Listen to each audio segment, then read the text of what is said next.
Olá pessoal, tudo bem? No vídeo de hoje eu quero conversar com vocês sobre 8 aspectos que serão considerados na avaliação do trabalho de conclusão de vocês. Então, 8 critérios pelos quais a monografia de vocês, a parte escrita do trabalho de vocês, será avaliada. Vamos lá? O primeiro aspecto diz respeito à abordagem do tema e a sua relevância para a área de estudo em que ele se insere. Então é bem importante que vocês, tanto na introdução quanto no capítulo destinado à metodologia, situem coerentemente o trabalho de vocês dentro da corrente teórica escolhida. Então qual é a relevância que ele traz, qual é o aspecto novo ou quais temas ele revisita. Isso precisa estar bem estabelecido. O segundo aspecto diz respeito ao domínio do tema e à consistência argumentativa.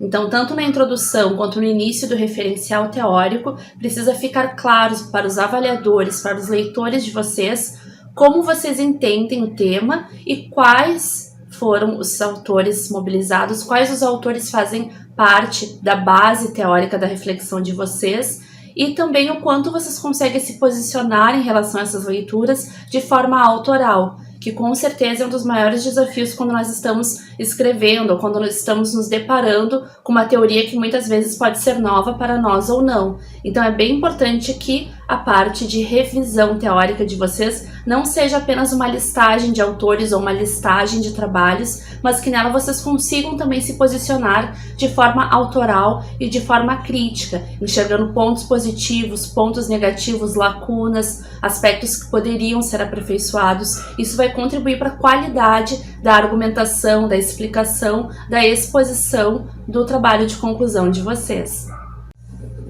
O próximo aspecto é fundamental para que o seu trabalho, a sua pesquisa tenha sucesso ou não. Diz respeito à construção, à consolidação dos aspectos metodológicos da pesquisa e a coerência entre metodologia e a teoria que foi mobilizada.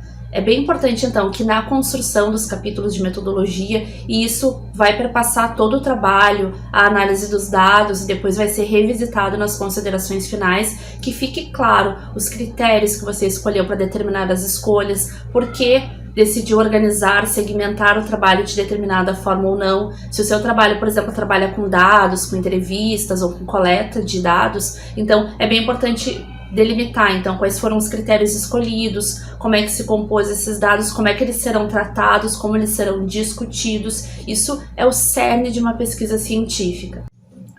O próximo aspecto diz respeito ao rigor conceitual. É muito importante que ao construir a base teórica do seu trabalho, você consiga mobilizar adequadamente os conceitos da sua área, consiga descrevê-los adequadamente, e também o rigor conceitual diz respeito àquilo que é preliminar, aquilo que é pressuposto da sua área, para que o texto não caia em nenhuma incoerência e também que não sejam esquecidos os autores base. É bem importante isso, os professores na banca cuidam bastante desse tipo de coisa e pontuam bastante esse tipo de coisa. Quando um autor que deveria ter sido mencionado, deveria ter sido lido, acaba sendo esquecido na construção das referências. O próximo aspecto a ser observado diz respeito à articulação e à organização das sessões, dos capítulos que compõem o trabalho. Então é bem importante respeitar tanto a proporcionalidade, então não que nenhum professor universitário vá contar página por página e fazer a comparação numérica exata em relação a um capítulo e outro, mas é bem importante respeitar uma certa proporção. Se o meu trabalho, por exemplo, tem 50, 60 páginas, as considerações finais não podem ter apenas uma, elas devem ser consistentes, ser desenvolvidas tanto quanto o restante dos outros capítulos foram. Fazendo uma comparação, por exemplo, as considerações finais elas podem ter mais ou menos a mesma extensão da introdução. Estamos falando do início e do fechamento do trabalho. Outro aspecto importante em relação aos capítulos diz respeito também aos parágrafos de transição. É bem importante que vocês, enquanto autores, deem dicas, instruam o leitor de vocês em relação ao que está acontecendo ou quais serão os próximos passos da argumentação de vocês. Então, aquelas pequenas frases instruindo: neste capítulo nós abordaremos tais e tais aspectos, na próxima sessão nós focalizaremos isto.